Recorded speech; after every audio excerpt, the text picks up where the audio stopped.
We are going to continue our discussion on the exercise prescription and focus on the impact that it has on skeletal muscle physiology. So, we opened up this series by talking about what happens in the muscle when you form a contraction. Then we discussed how you appropriately design a exercise training protocol with the goal of making a physiological adaptation. Now, what is that physiological adaptation? And we'll start with the body's response to resistance training, where your goal is to improve the muscle's ability to exert force and perform power events. Now, it's important to know that the role of resistance training in health and sports is actually a relatively new concept. It wasn't until the 1960s and 70s that exercise physiologists really started to realize that strength and power had a impact on sports beyond just weightlifting, wrestling, and track and field. And it wasn't until the 80s and 90s that we really started to think about resistance training as having a benefit to your overall health. So now we know that strength training is an important component of overall health and fitness, and then obviously a very specific component to just multiple sports. But how does that adaptation to resistance training impact force? So most people, when they think about I want to get stronger, I'd like to do a strength training protocol to improve my strength, they kind of think about the cartoon that's on the screen, right? The typical before and after shot that you get at a gym to kind of talk you into the program. You start with, oops, my pen. Start with dude on the left. Here, you give him an exercise training program, and you end up with dude on the right. And this is, it makes sense visually. Bigger muscles, bigger force. And you guys know that the total force output is dependent on the cross bridge cycle, or how many cross bridges you're forming. So this makes sense. We also know the reverse is true, that when someone gets immobilized or put in the cast, you see this dramatic loss in the size of the skeletal muscle, right? Dramatic muscle atrophy, and that goes along with weakness. So that piece makes sense. But I want to draw your attention to this graph.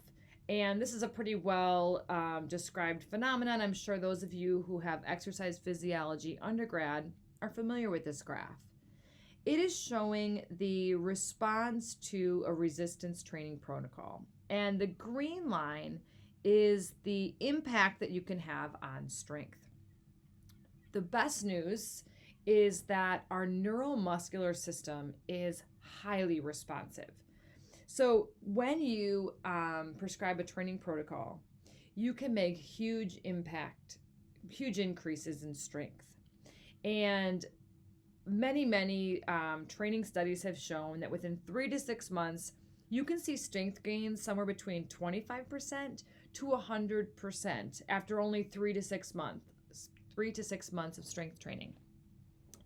The caveat to that, and kind of the bad news for athletes who want to use strength training to maximize their performance, is that almost all of these strength training studies that show these dramatic increases in strength take untrained individuals, prescribe a resistance training protocol, and then watch what happens over time. And so if you're starting with an athlete, you wouldn't expect to see as dramatic of an increase in strength, but surely you can make improvements in sport and performance. The flip side of that for physical therapists is this is awesome news for us, because many times we want to use resistance training to increase strength, force output, functional capabilities of a muscle or muscle group in patients who really are untrained or severely deconditioned or have been in a period of immobilization. So the studies actually really apply well to us. So these dramatic changes in strength are possible in our patient population. So where does that strength come from? If you look kind of the x-axis here is going to be time. So how much time? You'll notice that from when you start the resistance training protocol, there's a delay before you get any skeletal muscle hypertrophy. And typically, you need somewhere between 6 to 8 weeks before there's actually noticeable hypertrophy. So that is the slower of the two processes. If, as physical therapists, we had to wait for skeletal muscle hypertrophy to have any impact on overall strength, we'd have a much harder sell for our patients. Here, do this really hard exercise program that's going to impact your life and take time and make you sore, and then 8 weeks from now, you're going to start to notice a change. That is a hard sell. The good news is, as you guys know from our first lecture on skeletal muscle physiology, force output is not only based on size. There are a number of factors that come together that produce the total amount of force.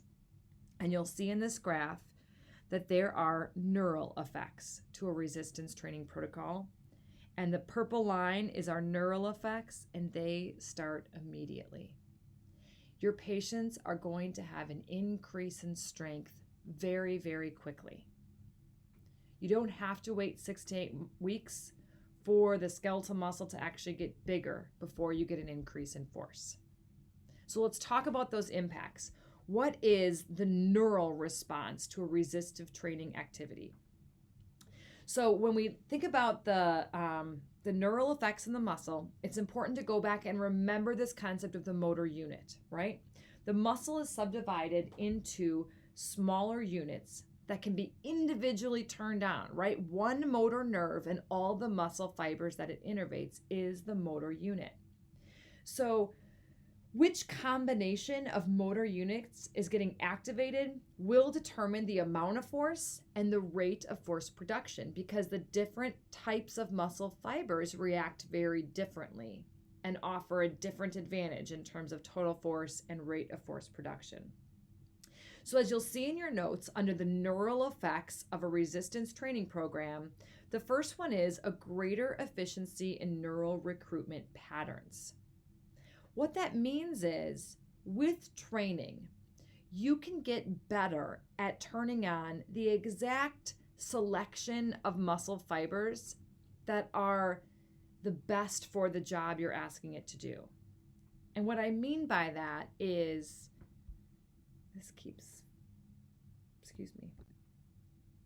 sorry, my computer keeps crashing, so I'll just pause it out and jump back in. What I mean by that is that an untrained and a trained person can create the same amount of force, some amount of a submaximal force. A trained person can actually recruit less total muscle fiber to do that job, meaning it can have less total EMG activity, because you're just turning on exactly what you need and you're more efficient at producing that force. So that's increased in efficiency of neural recruitment patterns. The next one is that you can alter motor firing rate. With training, you can increase the firing rate. You can increase motor unit synchronization. So we've said repeatedly, hopefully, that the more cross bridges that form at the same time, the greater the total amount of force. When we go to fire our muscle, our motor units get recruited asynchronously, meaning they're not all engaged at the exact same time.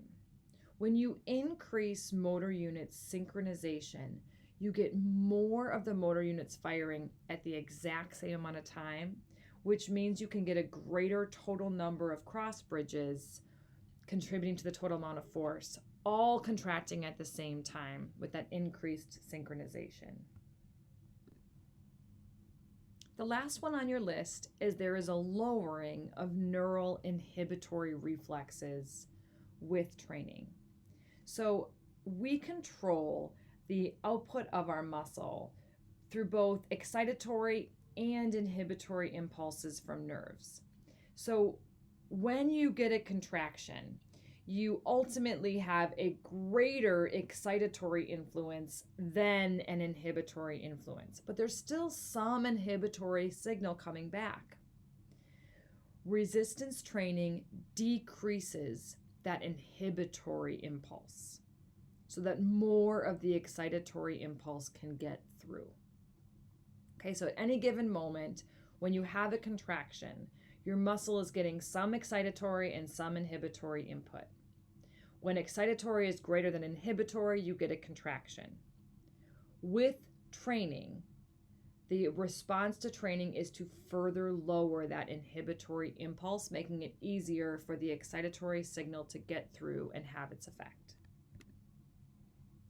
So it's these factors coming together that almost immediately will increase the force output of a muscle. And in the previous slide, you can see the increase in the green line or the strength when a resistance training program is applied because of these changes that happen at the level of the nerve. The muscles can change too, obviously. Morphologically, we can increase the total amount of protein in our muscle. The two main processes by which we can increase muscle, we talked about these in pathophys. Hypertrophy is when you increase the size of the skeletal muscle fiber, and hyperplasia is when you increase the total number of muscle fibers. Of these two ways to increase muscle size, the dominant effect of an exercise training protocol would be to induce hypertrophy rather than hyperplasia. So the fundamental concept among the morphological change within skeletal muscle is that muscles are highly adaptable and they can readily change. There are genes that control protein synthesis that can be turned on and turned off. So we can build new proteins in the muscle. This process is slow, right? We mentioned it takes about 6 to 8 weeks for noticeable hypertrophy. And really importantly, this process is reversible. As soon as you don't need that protein anymore, you will break it back down. But when you send the signal, you can build new protein. And you can send that signal with an appropriately designed resistive training program. So protein synthesis is possible where you can actually build new proteins within the muscle.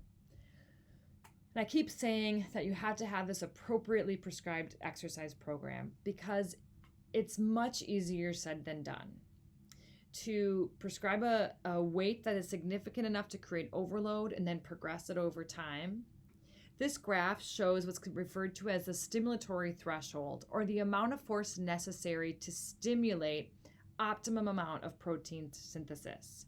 So on the x-axis, you can see exercise intensity as a percent of 1 rep max. On the y is the percent increase of myofibril protein synthesis.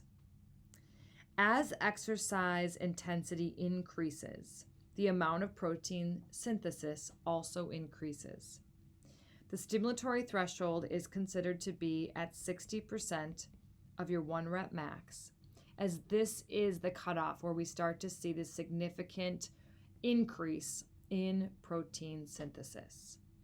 We need to push patients past their comfort zone to get them to a place where they're getting a significant physiological impact of their exercise training program. It's important to talk to your patients about this, why they have to work as hard as they do, what is the impact if they work below that threshold. If they're a little bit closer to their comfort zone and not working as hard, it's going to delay their progress, right? It's going to take longer to see an impact. Is there some protein synthesis in these lower exercise intensities? Sure, but it's going to take a lot longer to get them to their therapy goals. So we need to induce an appropriate stimulus and an appropriate amount of physiological stress to stimulate protein synthesis. Protein synthesis is going to increase the cross-sectional area of individual muscle fibers. And the type of muscle fiber that is most affected will be your type 2 muscle fiber. There are modest effects on type 1 that you can see some increases, but most of the effect of resistance training is going to be in type 2. There's also a general kind of what we refer to as a muscle fiber type shift, where type 2X start to act a little bit more like type 2A. And this one always bothers students because, type 2X seems like the best, the most dominant, the greatest. But if you think about how you prescribe exercise, 2X is explosive, glycolytic power. That's rarely the format by which we do resistance training, right? We do 15 reps at a relatively constant rate. So an intermediate muscle fiber might actually be the preferred muscle fiber phenotype when your body is trying to get better at the specific activity that you are doing. So that's the fiber type shift that we see with resistance training. If you prescribe enough of a load to induce synthesis of new proteins, you will increase the synthesis of contractile proteins. If you make more actin and myosin, you will have more sarcomeres. If you have more sarcomeres, you will have more cross bridges. And the total muscle output is directly proportional to the total amount of cross bridges. This can increase strength. If you have more actin and myosin, you'll be able to generate more strength. But it's more than just that, right? It's not just all about the contractile apparatus. There are many, many proteins that are involved in the process by which we make ATP. Mitochondrial protein, transporters. You can also increase the synthesis of the proteins involved in aerobic respiration, meaning you can increase the aerobic capacity of the muscle and make it better at making ATP. And you can also increase the antioxidant capacity of the muscle, where it's more able to tolerate the generation of reactive oxygen species.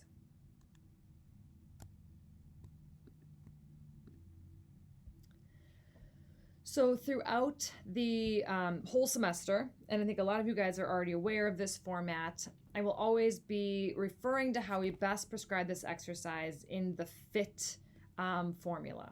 We always want to prescribe exercise in the quantity of frequency, intensity, time, and type.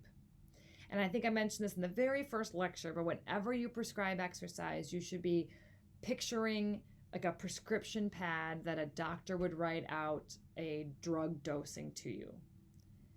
How often are you taking it? What is the dose of the drug or the intensity? How often are you going to take it? What kind of drug is it? It's the same as your exercise prescription. Don't leave any one of these out or you're missing an important component.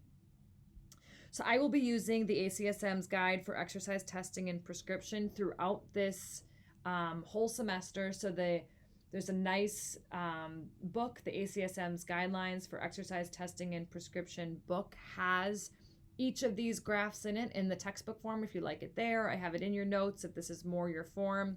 But I want you to know where the source of this information is and where you can go to get this in the future.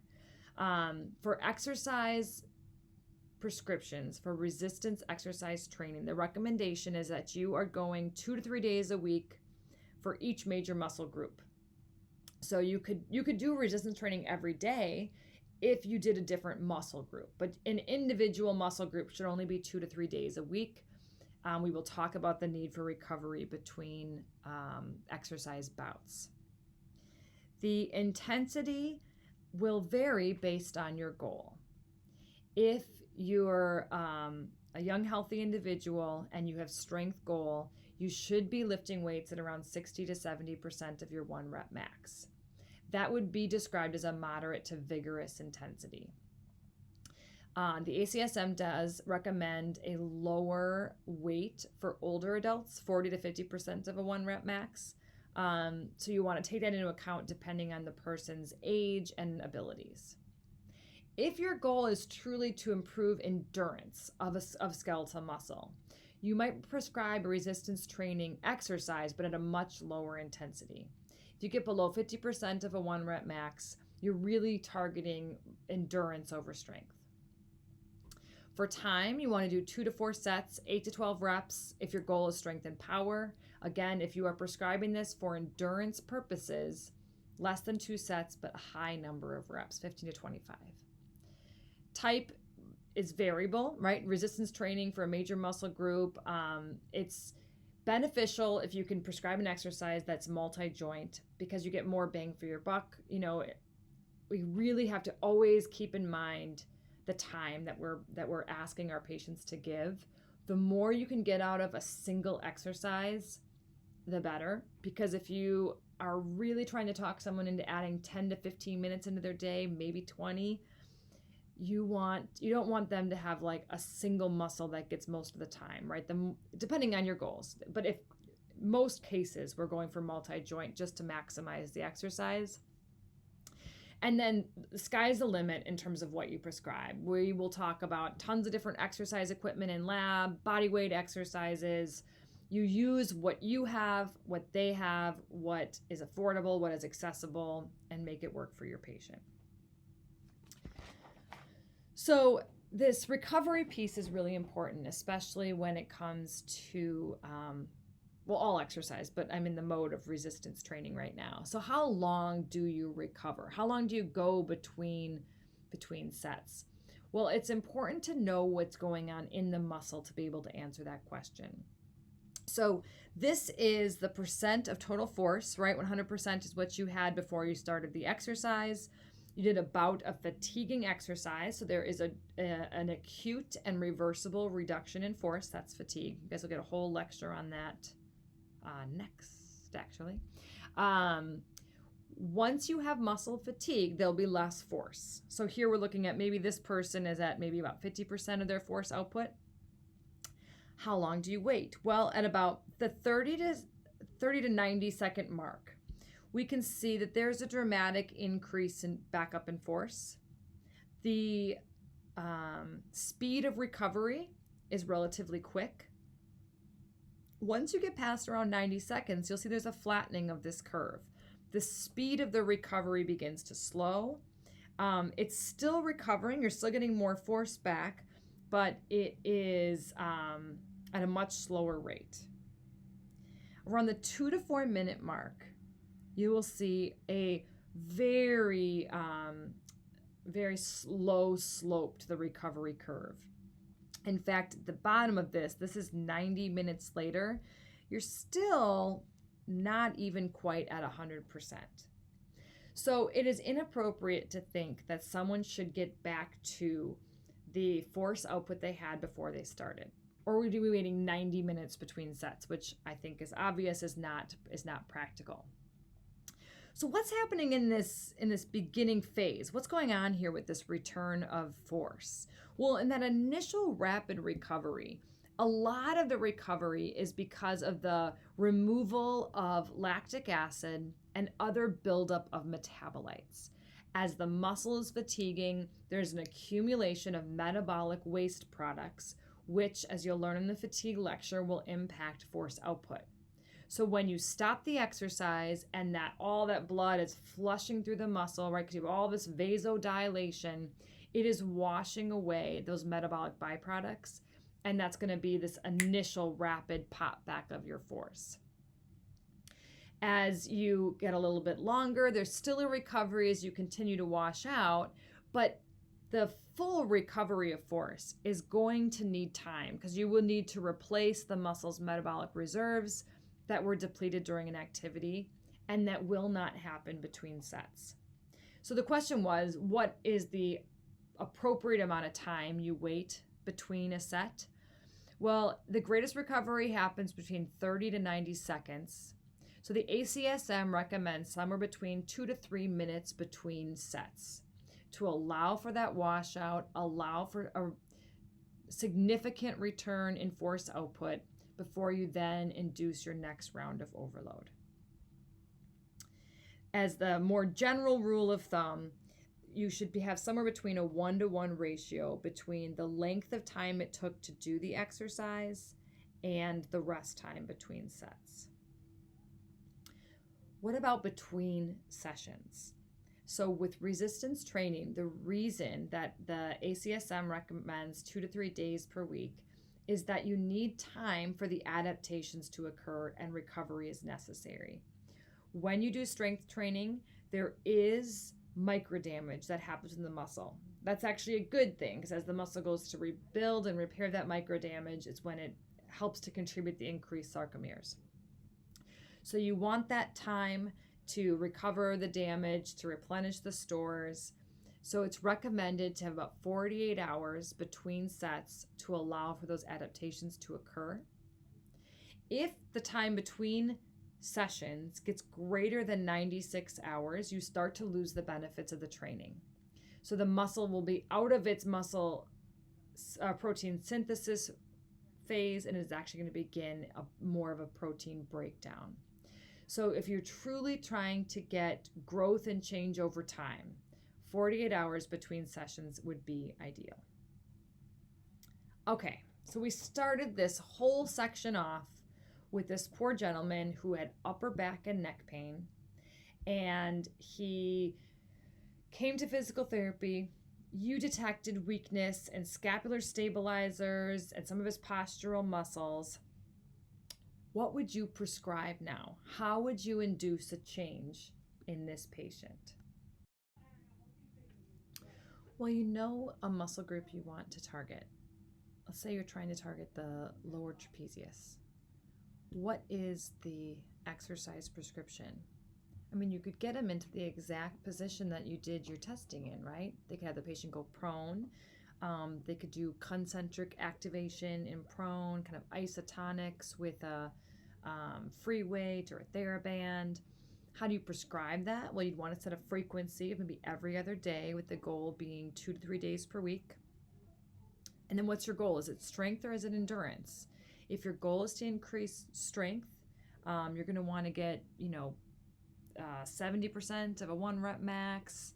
Going to do 2 sets of 15 to 20 repetitions. What is your goal? What are you trying to get to when you prescribe this exercise for this particular patient? What if they're not capable of doing that, right? What if you get them in this position and you have this perfect exercise plan and you're like, okay, I'm going to have you lift your arm here, and they can't even lift it against gravity? What would be some options you have?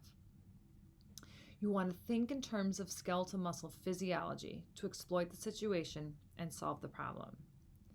What is the relationship between force and velocity? You could have them reduce their speed, right? Give them time to build that contraction, because we have a higher force output at a lower velocity. You could have them do only the eccentric phase of the activity. You could lift their arm, for the concentric phase, doing kind of an active assist, and then have them lower their arm, because you can generate a greater total force eccentrically over concentrically. We are going to discuss exactly how you do that in lab. We're going to go through the EMG of these 2 different options, concentric versus eccentric, and make sure we understand the difference in force production between the two, because you will definitely exploit the different phases of the muscle activation when trying to prescribe exercise. So for sure, you might consider this type of strength training to increase the force of the contraction of that muscle to help support the posture. What if instead of a strength training protocol, you prescribed an arm ergometer? You thought maybe an aerobic exercise would be the most beneficial exercise intervention for this patient. Well, what does this physiological strain do to skeletal muscle physiology? At rest, you have relatively low blood flow to the skeletal muscle, pretty low oxygen extraction. An arm ergometer would increase the metabolic demand of the muscle that had to be met by increasing blood flow and oxygen delivery and utilization of oxygen to make ATP. So if you're going to prescribe an aerobic exercise, you want to think to yourself, what are the training adaptations that a patient can adapt to be better at this transition between low blood flow, low oxygen, to high metabolic demand, high blood flow. This graph this picture summarizes kind of the physiological need with response to the physiological needs of the muscle when you're doing an endurance training strain.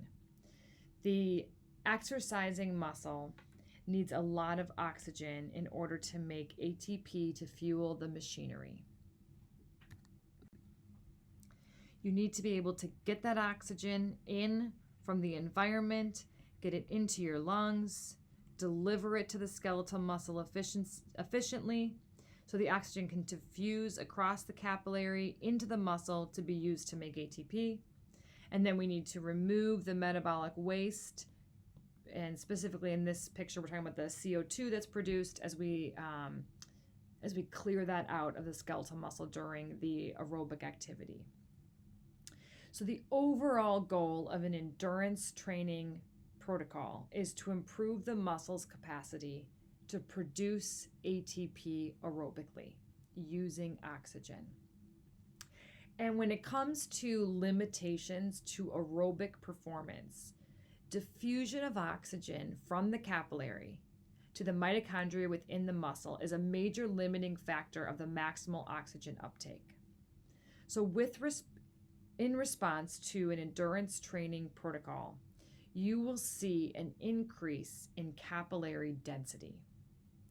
By increasing capillary density, you can increase the AVO2 difference. Remember, the AVO2 difference is the amount of oxygen coming in on the arterial side and how much is still in the blood when it leaves the skeletal muscle on the venous side. A greater difference in oxygen content between the arterial and the venous side would mean the skeletal muscle was able to take more oxygen up. With training, skeletal muscle can take more oxygen out of the blood. At the same exercise intensity, a trained individual will get more oxygen delivered to their skeletal muscle. And there is a strong correlation between a subject's VO2 max and the number of capillaries surrounding a muscle fiber. Because the purple dots in this picture are the individual capillaries, and you can see surrounding the muscle fibers. Clearly, after training, there's a greater density of capillaries around the muscle fibers. And think about this in terms of the distance for oxygen diffusion. If there are fewer capillaries, the oxygen molecule has a farther place to travel to be delivered to the mitochondria in all these muscle fibers. If you can bring increased amounts of capillaries, you can decrease the distance for diffusion, and you will be able to deliver more oxygen to the skeletal muscle.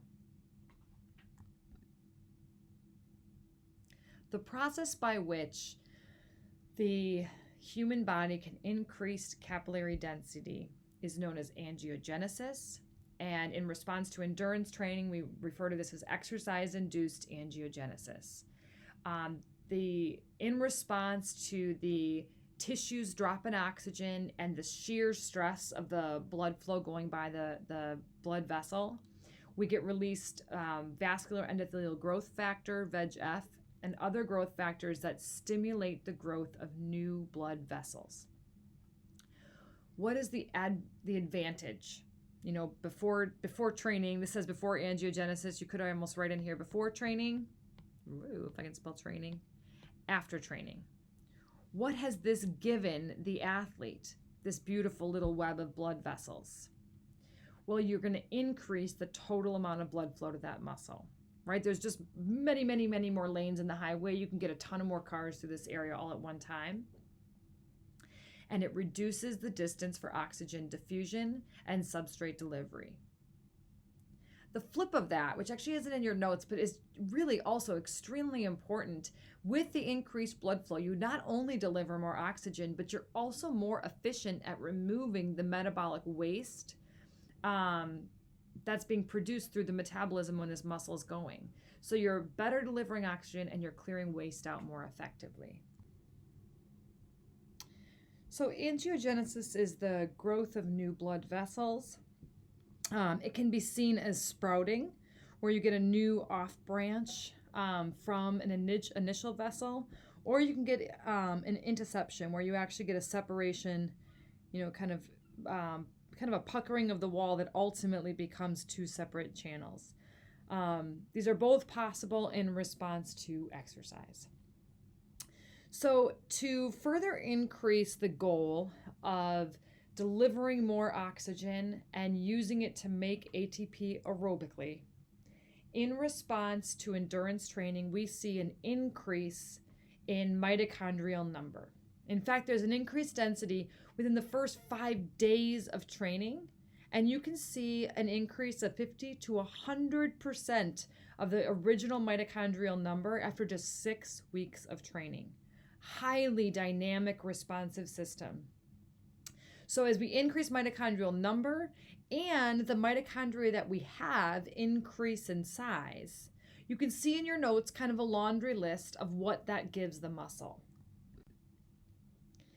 It will increase its oxidative capacity, and that's seen here. It will get better at taking oxygen and making ATP. There will be a reduced distance for oxygen diffusion. If the mitochondria are more frequent and they're larger, they will ultimately end up being closer to the source of the oxygen, which is the capillary. Increased uptake of NADH. We will discuss this later on in the semester, but this is beneficial in the delivery of electrons to the electron transport chain, and it improves our acid-base balance. The ability of mitochondria to be better at using oxygen to make ATP means that we will have a faster rise in oxygen uptake, and that means that the muscle will be able to produce skeletal muscle force with less lactic acid accumulating because it's going to be using oxygen more. So we have a greater total number of capillaries to deliver oxygen to the skeletal muscle.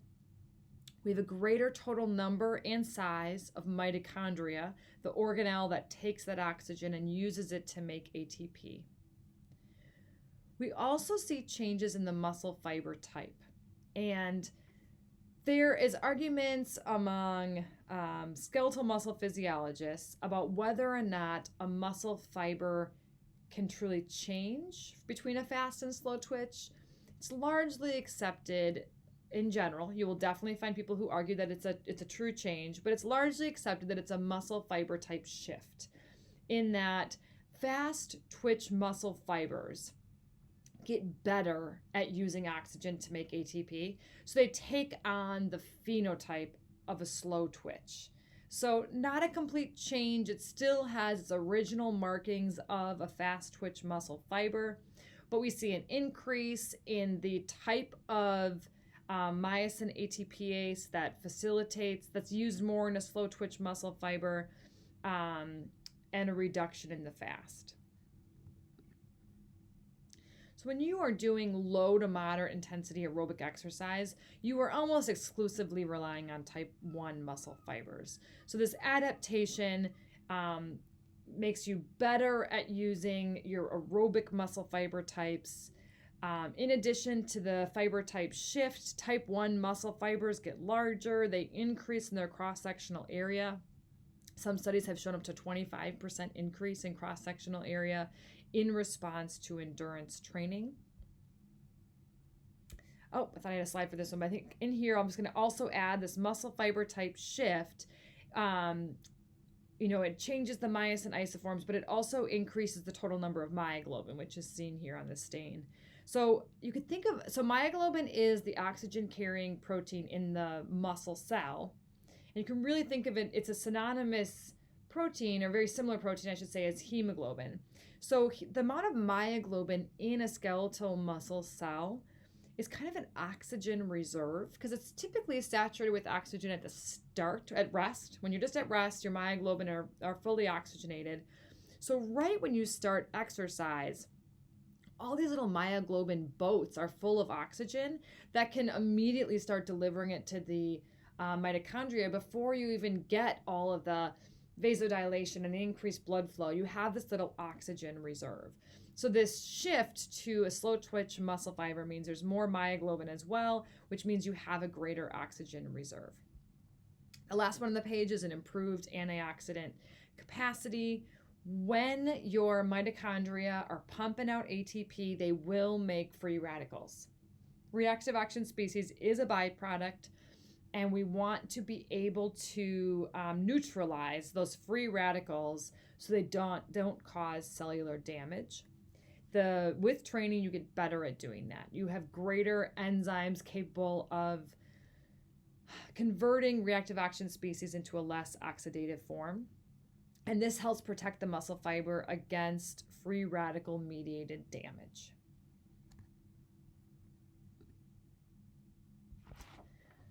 On the top of the next page, these last two, we're going to get more in depth in the energy substrate stores in a muscle.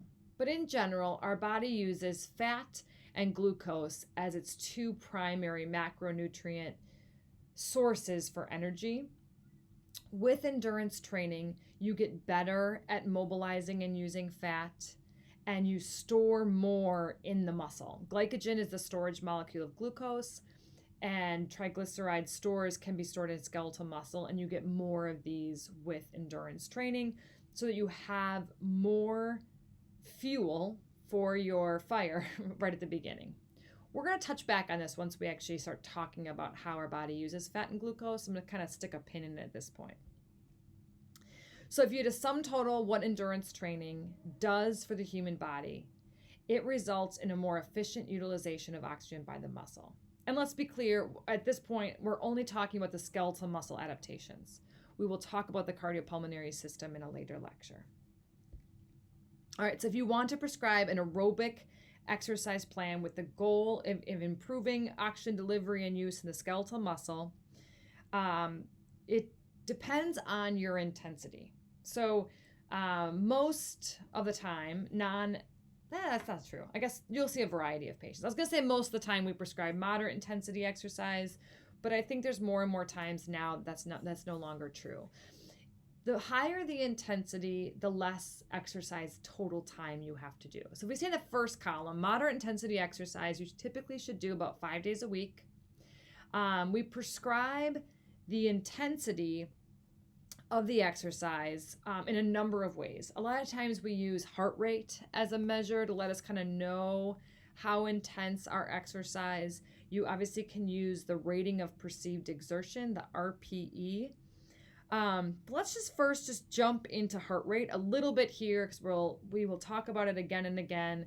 And I think this is a concept that you guys are relatively familiar with, but I want to make sure we have it right at the beginning.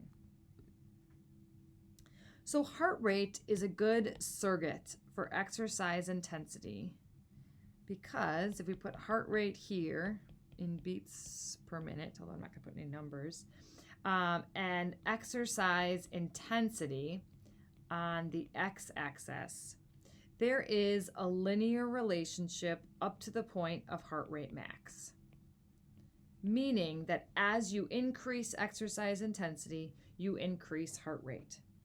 So you could prescribe exercise, and many people do, as a percent of heart rate max.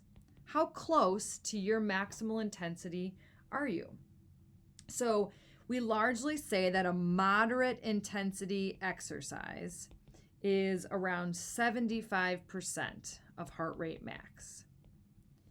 And I think in PathoPhys we talked heart rate max formulas. The most generic heart rate max formula out there is 220 minus your age, because as you age, there is a reduction in heart rate max. For this class, whenever we talk about heart rate max, we will be using the Tanaka formula.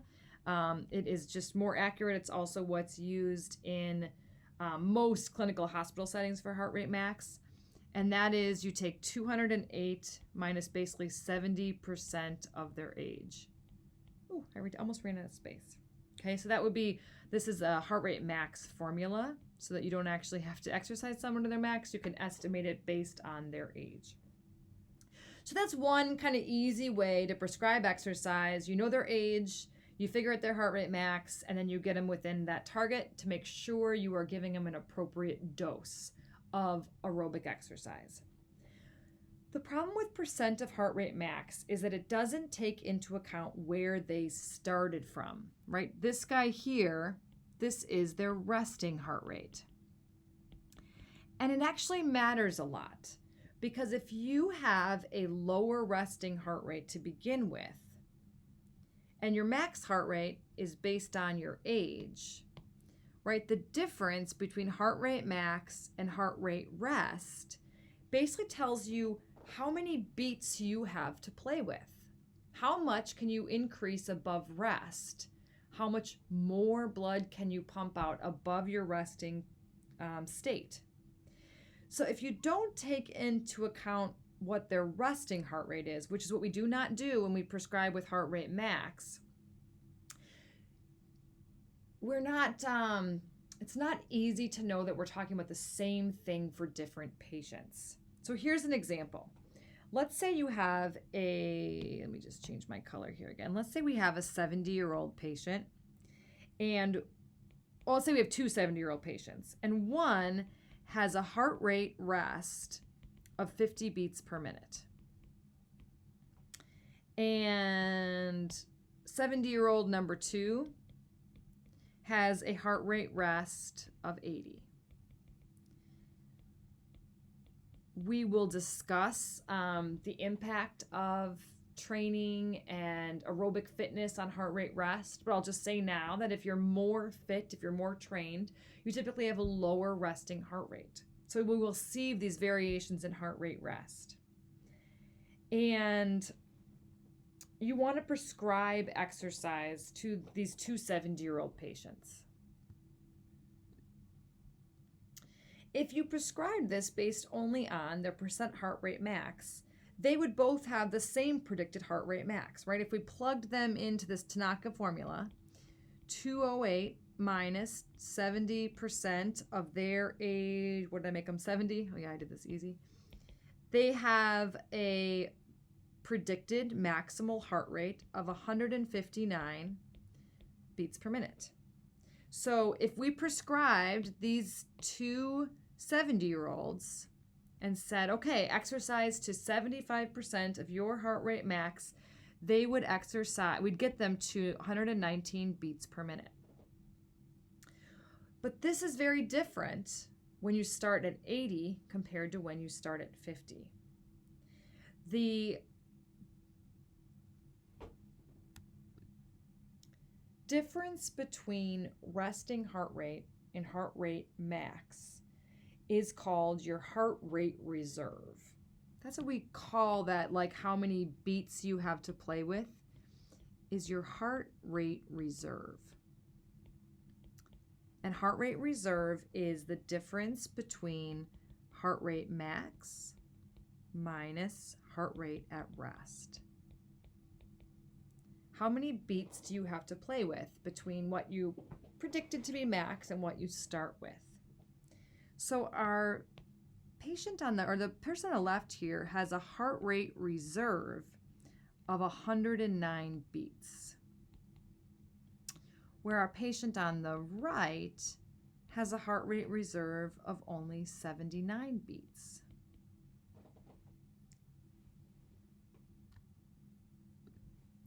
So if we go back to that original prescription, we said moderate intensity exercise is 75% of heart rate max. We would tell both of these people to be at moderate intensity exercise, you should exercise when you're up to a heart rate of 119 beats per minute. That means this patient has increased their heart rate by 69 beats per minute, where this patient has only increased their heart rate by 39 beats per minute. This is obviously not the same intensity. And at this point, did we over-exercise this guy? We made him raise his heart rate 69 beats per minute over resting? Or did we not exercise this patient enough because his resting heart rate was so high that going to 119 was only 39 beats per minute above where he started? They're obviously not the same, and it's hard to know which one is right. So we can prescribe exercise based on heart rate reserve. And when you prescribe exercise based on heart rate reserve, you can look for the, I went from number in this space. I'm going to stick this down here. I'm just going to erase this for space. You can prescribe based on heart rate reserve as the target heart rate that you're shooting for with exercise. I've sometimes seen this written as exercise heart rate. I like target heart rate. Is you take heart rate rest, what did they start with, and you add a percentage of their heart rate reserve. So if we're going for moderate intensity exercise, you can look above in your notes and see that a moderate intensity exercise is somewhere between 40 and 59% of heart rate reserve. So I'll just pick 55% of heart rate reserve. So you're prescribing exercise based on an intensity of the beats they have to play with, the heart rate reserve, the difference between heart rate max and heart rate rest. So for the person on the left, I also thought maybe your screen's going to be opposite of mine. Their target heart rate would be their heart rate rest, which is 50 beats per minute, plus 55% of their heart rate reserve, which we said was 60, right? Which we said was 109. So we take 50 plus 55% of 109, which is 60, and gets us to 111 beats per minute is their target heart rate during exercise to be at a moderate intensity. Versus our guy on the left here, just going to erase this for space so it doesn't get too messy. His target heart rate is his resting, which is 80, plus 55% of his heart rate reserve. So his target heart rate is 80 plus 55% of 79, which is 43, leaving him a target heart rate of 123 beats per minute. Now we have more appropriately prescribed exercise based on our individual patients' range of heart rates that they have to play with. And we're getting a more accurate prescription for their moderate intensity exercise. So that's the fundamental difference when someone prescribes exercise as a percent of heart rate max compared to a percent of heart rate reserve. Heart rate reserve takes a few more steps to get to your final answer, but you're going to get a much more specific prescription for your individual patient because your heart rate at rest plays a huge impact on what you have to tap into. What is your reserve that you have to go above rest when you're going to exercise?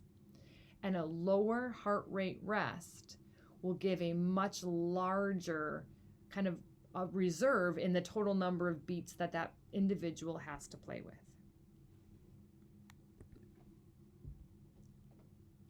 So this graph is in your notes as well on the bottom. And this kind of aligns these different ways that we prescribe intensity. So RPE is rating of perceived exertion, and it can be a 6 to 20 scale. Exercise physiologists like the 6 to 20 a little bit better because that correlates with a heart rate. Like an RPE of 6 is pretty close to a heart rate of 60. RPE of 20 is pretty close to a heart rate of about 200. So those numbers kind of work well for the exercise physiologist brain. A lot of times for patients and clinicians, they like an RPE of a 1 to 10 because most patients are more familiar with 1 being no effort and 10 being max. It really makes no difference to me. You just want to make sure you document which scale you're using. I was actually at ACSM, and there was a multi-institutional study that was using RPE as the intensity. And the numbers were so weird. Like, just, they didn't make any sense when these scientists were reporting their final results of the conference. And someone raised their hand and asked if they were using a 1 to 10 RPE or a 6 to 20.